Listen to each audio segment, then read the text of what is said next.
Hello everyone. This our tech caution, and we are super excited to dive into today's topic, which I really love to share with you. Check this out. We're diving into tech hazard awareness and what it really means for all of us. Today we're going to talk about whether smartphone can induce tinnitus. And this is actually a very good question that is frequently asked by many of tech users with prolonged use of smartphones because they're worried about their headphone damaging their hearing and causing tinnitus. And for those of you who don't know what tinnitus is, it's basically a ringing in your ear. And this ringing is often perceived differently by different people. Some people may hear a continuous ringing sound, while others may hear a roaring or buzzing sound. And interestingly, some people may even hear music or other pleasant sounds. So tinnitus is a very subjective experience. Now, while tinnitus itself is generally harmless, it can be quite bothersome, and it can definitely affect a person's quality of life. And I think it's important to note that not everyone who uses a smartphone for a long period of time will develop tinnitus. However, prolonged exposure to high levels of noise can definitely contribute to its development. And so that's why it's important to be aware of the risks and take steps to protect yourself against noise-induced hearing loss and tinnitus. This is actually a very good topic to discuss because according to research, more and more people are developing tinnitus and it is becoming more prevalent. According to the World Health Organization recent research study, over 1.1 billion young people with age 12 to 35 are at risk of hearing loss. And this include tinnitus due to unsafe listening practices such as prolonged headphone use with high-volume audio devices. That's a huge number, right? This will add up if you are one of them but fully unaware. So before we begin our discussion, I would like to introduce you to our channel. Our channel explores the harmony between technology and human well-being, helping you thrive in a digital world without losing touch with what truly matters. We empower you with knowledge on the effects of excessive earphone use and helping you make informed choices for better hearing health and overall well-being. If you find our videos helpful, please support us. All right, let's get started. What is smartphone-induced tinnitus? According to medical experts from University of Vienna, Austria, smartphone-induced tinnitus is a condition where a person starts to perceive a ringing sound in their ears after using their smartphone for a prolonged period of time. This happens when the tiny hair cells in the inner ear are exposed to loud audio for an extended period of time. When this happens, these hair cells become damaged and start to send signals to the brain even when there is no external sound present. You might experience this annoying ringing, buzzing, or roaring sound in your ears, right? It can really get on your nerves. That annoying feeling in your ears just won't go away, right? So frustrating. While it may be tempting to listen to music or watch videos on your phone at high volumes, it's important to be aware of the potential risks involved. By doing so, you could be putting yourself at risk of developing smartphone-induced tinnitus.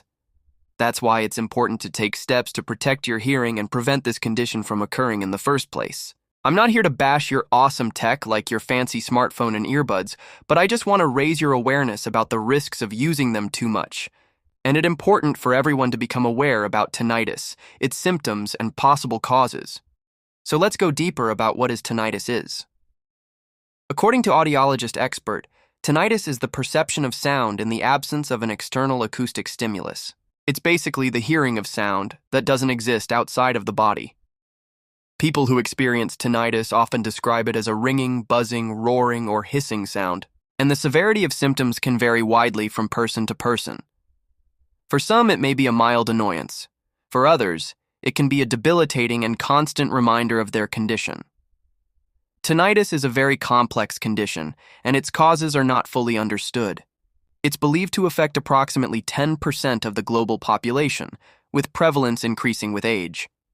Although tinnitus itself is usually not a sign of a serious medical condition, it can be an indicator of underlying hearing loss or other auditory system disorders. As such, it's essential to consult with an audiologist or other healthcare professional if you experience persistent or bothersome tinnitus.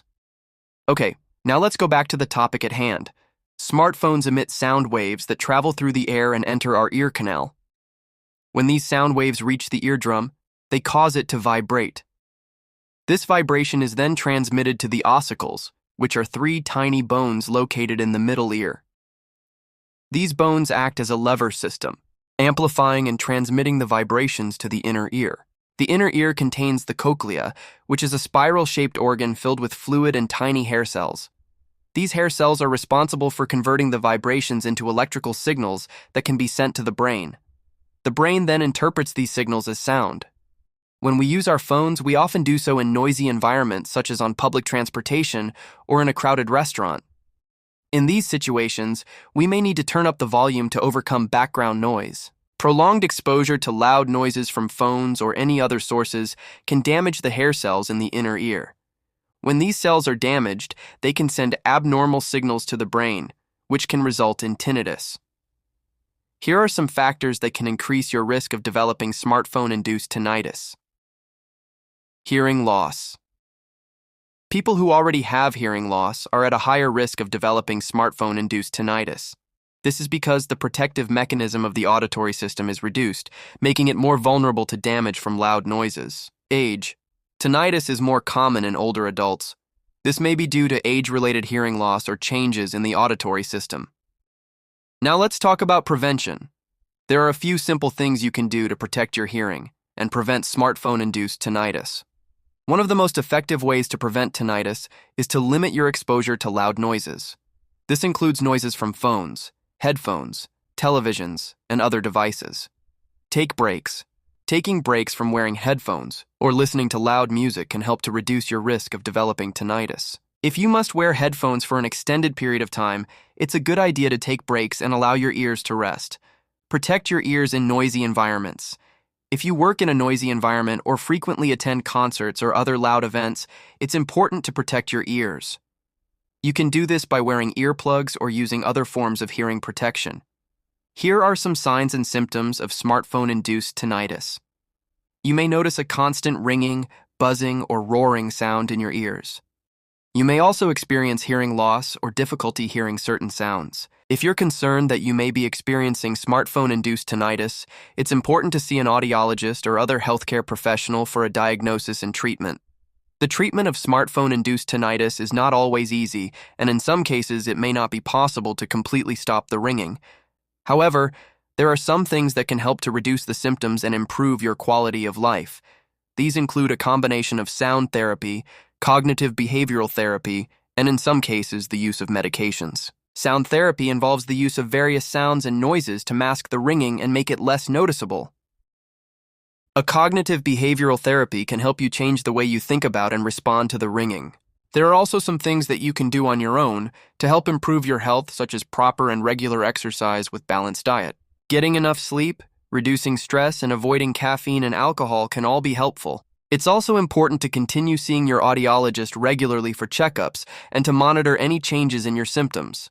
I hope you found this video informative and helpful. Please like and share it with your friends. And don't forget to subscribe to our channel for more videos like this. Thank you for watching.